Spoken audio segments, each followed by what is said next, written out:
commence par les temps forts de l'actu du jour et la pression diplomatique qui s'intensifie face à la flambée de violence au Proche-Orient. Réunion du Conseil de sécurité de l'ONU hier, réunion des ministres des Affaires étrangères de l'Union européenne demain. La communauté internationale accélère pour tenter de stopper l'escalade meurtrière entre Israël et le Hamas. Le secrétaire général des Nations Unies, Antonio Guterres, a dit craindre une situation sécuritaire et humanitaire incontrôlable et appelé à un cessez-le-feu immédiat. Aucune déclaration commune n'a toutefois été adoptée à l'issue de cette réunion. Depuis une semaine, Israéliens et Palestiniens échangent pluie de roquettes contre frappes intensives. Le bilan humain ne cesse de s'alourdir. Au moins 197 morts dans l'enclave de Gaza et 10 côté israélien depuis le début de ce nouveau cycle de tensions. Ce sera peut-être le meilleur ami de votre été.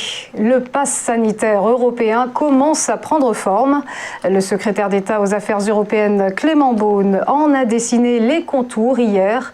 Ce précieux sésame contiendra le QR code de votre vaccination ou bien un test PCR négatif de moins de 48 heures ou encore un certificat de guérison du Covid-19. Grâce à lui, il sera possible de voyager sans quarantaine dans toute l'Europe. Entrée en vigueur fin juin. Et pour la France, un pass sera mis en place dès le 9 juin pour les grands rassemblements culturels et sportifs. Enfin, une filiale d'AXA visée par une cyberattaque.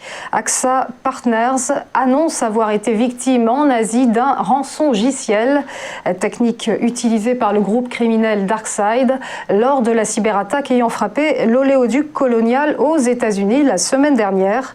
Le procédé vise, on le rappelle, à bloquer un système informatique et à exiger une rançon pour le débloquer. Pour l'heure, la filiale du géant français de l'assurance ne précise pas la nature des données dérobées.